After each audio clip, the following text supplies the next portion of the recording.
नारायण नारायण नारायण नारायण।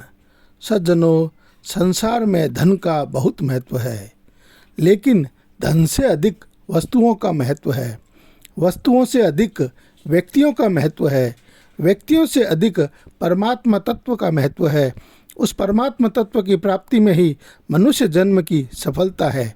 आज हम पहला चरण धन से अधिक वस्तुओं का महत्व है, इसकी एक कहानी सुनते हैं। एक उपयोगी कहानी, लालची राजा। यूरोप में यूनान नाम का एक देश है। यूनान में पुराने समय में मीदास नाम का एक राजा राज्य करता था। राजा मीदास बड़ा ही लालची था। अपनी पुत्री को छोड़कर उसे दूसरी कोई वस्तु संसार में प्यारी थी तो बस सोना ही प्यारा था। वह रात में सोते सोते भी सोना इकट्ठा करने का स्वप्न देखा करता था। एक दिन राजा मीदास अपने खजाने में बैठा सोने की ईंटें और अशर्फियाँ गिन रहा था। अचानक वहाँ एक देवदूत आया। उसने राजा से कहा, मीदास, तुम बहुत धनी हो। मीदास ने मुंह लटकाकर उत्तर दिया, मैं धनी कहाँ हूँ, मेरे पास तो यह बहुत थोड़ा सोना है। देवदूत बोला, तुम्हें इतने सोने से भी संतोष नहीं, कितना सोना चाहिए तुम्हें?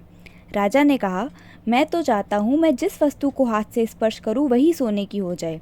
देवदूत हंसा और बोला, अच्छी बात है, कल सवेरे से तुम जिस वस्तु को छुओगे वही सोने की हो जाएगी। उस दिन रात में राजा मीदास को नींद नहीं आई। बड़े सवेरे वह उठा, उसने एक कुर्सी पर हाथ रखा, वह सोने की हो गई।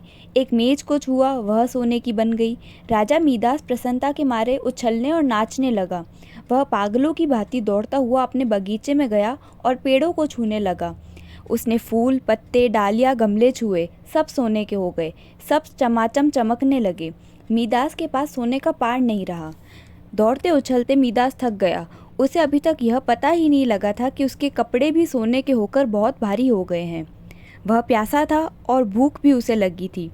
बगीचे से अपने राजमहल लौटकर एक सोने की कुर्सी पर वह बैठ गया। एक नौकर ने उसके आगे भोजन और पानी लाकर रख दिया, लेकिन जैसे ही मीदास भोजन को हाथ लगाया, सब भोजन सोना बन गया। उसने पानी पीने के लिए गिलास उठाया तो गिलास और पानी सोना हो गया। मीदास के सामने सोने की रोटियां, सोने के चावल, सोने के आलू आदि रखे थे और वह भूखा था, प्यासा था। सोना चबाकर उसकी भूख नहीं मिट सकती थी। मीदास रो पड़ा। उसी समय उसकी पुत्री खेलते हुए वहाँ आई। उसने पिता को रोते देख वह पिता की गोद में चढ़कर उनके आंसू पोंछने लगी। मीदास ने पुत्री को अपनी छाती से लगा लिया, लेकिन अब उसकी पुत्री वहाँ कहाँ थी?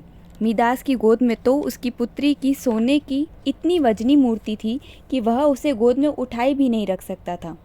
बेचारा मीदास सिर पीट पीट कर रोने लगा। देवदूत को दया आ गई। वह फिर प्रकट हुआ। उसे देखते ही मीदास उसके पैरों पर गिर पड़ा और गिड़गिड़ाकर प्रार्थना करने लगा, आप अपना वरदान वापस लौटा लीजिए। देवदूत ने पूछा, मीदास, अब तुम्हें सोना नहीं चाहिए? बताओ तो, एक गिलास पानी मूल्यवान है या सोना? एक टुकड़ा रोटी भली या सोना? मीदास ने हाथ जोड़कर कहा, मुझे सोना नहीं चाहिए। मैं जान गया कि मनुष्य को सोना नहीं चाहिए। सोने के बिना मनुष्य का कोई काम नहीं अटकता, किंतु एक गिलास पानी और एक टुकड़े रोटी के बिना मनुष्य का काम नहीं चल सकता। अब सोने का लोभ नहीं करूँगा।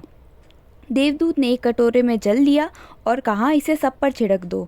मीदास ने वह जल अपनी पुत्री पर, मेज पर, कुर्सी पर, भोजन पर, पानी पर और बगीचे के पेड़ों पर छिड़क दिया।